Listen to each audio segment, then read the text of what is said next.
What is the present moment? As I mentioned at the start of the session, it's a phrase that I tend to use quite sparingly in meditation guidance because it often doesn't get used very sparingly.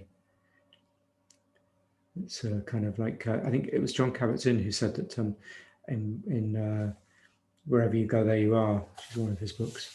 And he said that letting go was perhaps the cliche, or at least the self-help cliche of the 20th century.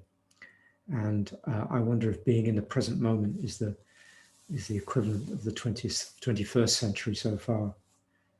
And kind of like, are you in the present moment? Are you in the now? The power of now. What's mindfulness? It's being in the present moment. And do we actually question what that means? Ever? What actually is the present moment? What is it that we're coming to be in? I think it's a question worth just kind of considering and pondering, because if we're being asked to drop into it, and that somehow this is seen to be helpful, or in some sense who we are, then perhaps it's worth just kind of checking in, not as a intellectual exercise, but actually to look, what is this present moment? Another reason why I use the phrase a little bit sparingly in meditation guidance is because one of the questions that comes up for me is, well, how could we not be in the present moment? Like we're here, right? We're here and now, and it's impossible not to be in the present moment. So maybe actually what we're meaning when we might say, I wasn't in the present moment, is something a little bit different from what it really is, because all experience is inevitably in the now. So we might say, oh well, the mind wanders and I wasn't in the present moment, but the wandering of the mind happens in the present moment. It's just that we're maybe not conscious of it happening,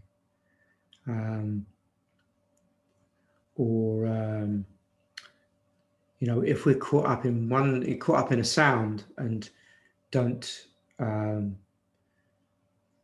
maybe let me put it the other way, caught up in our own inner experience, maybe a feeling in the body, and we don't hear someone talking to us. Does that mean we're not in the present moment because we didn't hear them? Or does it mean that our attention in the present moment has been pulled towards a particular aspect of it and not another? So I think there's an advantage of recognizing that there is nothing but the present moment, because, well, first of all, it makes time redundant. So you actually realize that there is no past and future except as it exists in the present moment. So our experience of the past is a memory, and our projections of the future are just that, projections.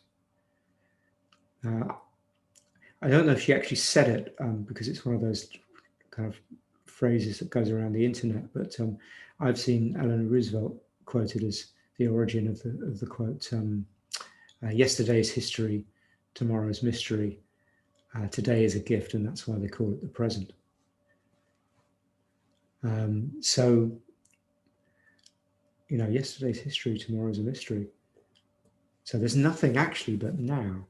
And if time, therefore, is from a kind of relative point of view, the clock, by which I mean clock time, it's just a concept in the mind, then we don't need to get too hung up about this particular reference point. And this is where the mode of mind that we're in seems to be important in how we relate to what's going on. So when we are able to have when we have a reference point, as in that happened to me 5 years ago, or it's 4 o'clock. It either takes us up into a concept, i.e. 4 o'clock, because actually it's not 4 o'clock in, a different time zone.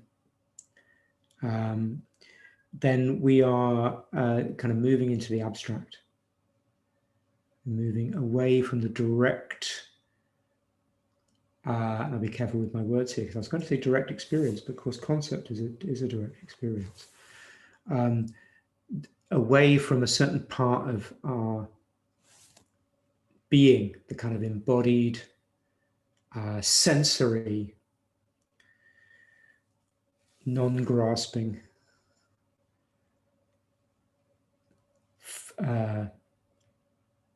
feeling tone, perhaps intuitive qualities, and up into ideas and abstract. And what that does tend to do is it removes us from a certain kind of experiencing, the kind of experiencing that is felt, perhaps heartfelt, and into a mode of experiencing which is all about separating, comparing, judging, all of the things that the rational mind is very good at, associated with more kind of, if you're into neuroscience, into more kind of left brain or left hemisphere of the brain territory, whereas more intuitive sensory experiencing is more associated perhaps with the right hemisphere of the brain. And so when we move into this kind of judging, comparing, analyzing territory, it seems there's much more scope for beating ourselves up, worrying, ruminating about things that used to happen, or worrying about things that might happen. With them when we are in this other mode. Now, they both happen in the present moment, but maybe what's often meant by being in the present moment is actually being in this mode of experiencing. So it's not the present moment that we're getting into, but it's how we relate to it, how we bring ourselves to it. And the other aspect I think it's worth kind of just sort of touching on is that I think what's meant by being in the present moment often is awareness, because there's a juxtaposition of awareness versus automatic pilot. We do this, for those of you who've taken an 8-week mindfulness course, that's the title of week 1, stepping out of automatic pilot. And we might talk about awareness, what that's like, and what autopilot's like. And we notice, start to notice all the times where we are unaware of what's happening. Still in the present moment, but we're not aware of the experience that we're having. So by practicing coming back to this kind of bigger picture view, where we start to, as we did just during the meditation practice, just at the beginning there, of just opening up to all of what's happening and being willing to experience the whole of the world as it presents itself to us, and we can come into a different kind of knowing that's also associated with this sensing, non-judging, caring, loving approach. So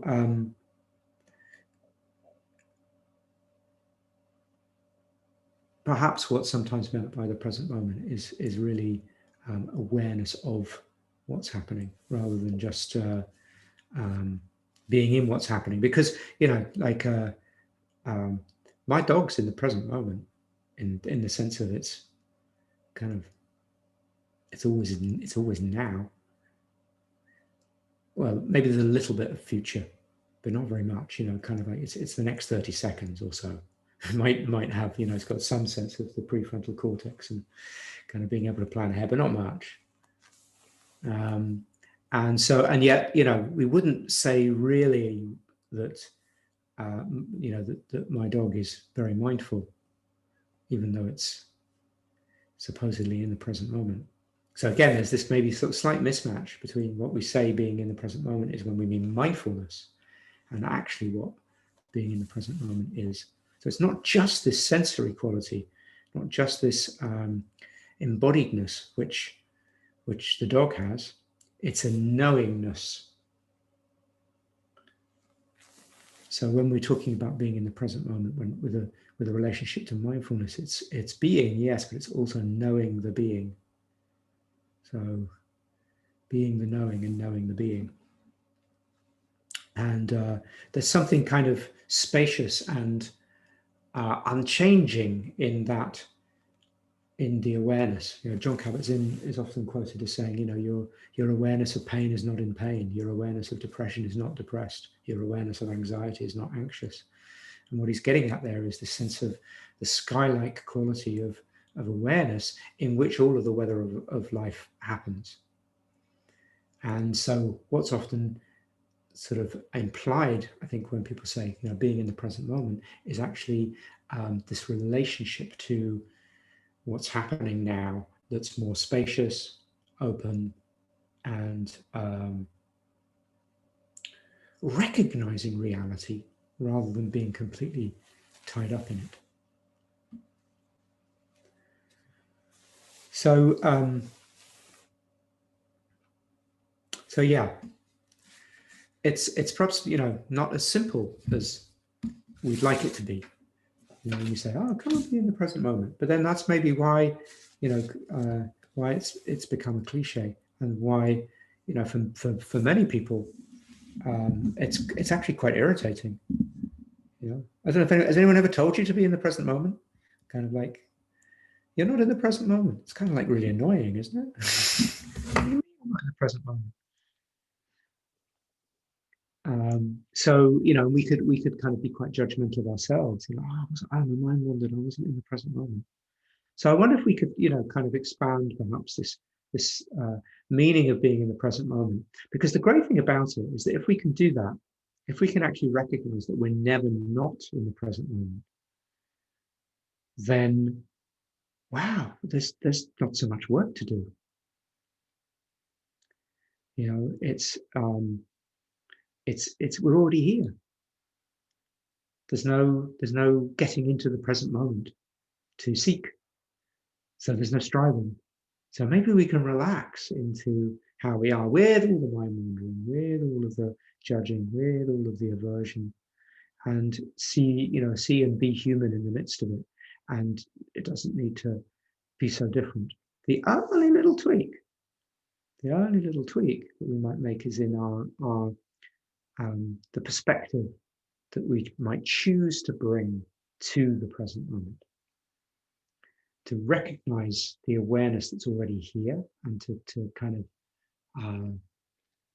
to be that knowing, and in that knowing to be willing to look at what's actually happening. So knowing the being, but everything that comes up is actually included within that. So there's kind of no problem. Nothing needs to be fixed. And some of you might have heard me say, one of my favorite Zen phrases about enlightenment being an accident, but meditation making us accident prone. So that sense of, you can't try to be aware. You realize that? Yeah, you can't try to be aware. Like every time that we come into awareness, i.e., when we notice the mind's wandered, we didn't choose that moment because we were on autopilot. It was an act. It was a gift, a moment of grace. That it was like, where? It's like, how did that happen? But it does seem that we can train so that moment of grace comes more often, more spontaneously, and that's the practice. So this is why kind of not striving doesn't seem to help very much, because we're not trying to get to a particular state. We're just inclining ourselves into a way of being that leads to mindfulness. So we're already in the present moment. Don't need to get anywhere else. This is it. But it's kind of helpful and perhaps even fun to practice it. So I hope I've made some sense. Um, and let's practice and see if that makes any more sense.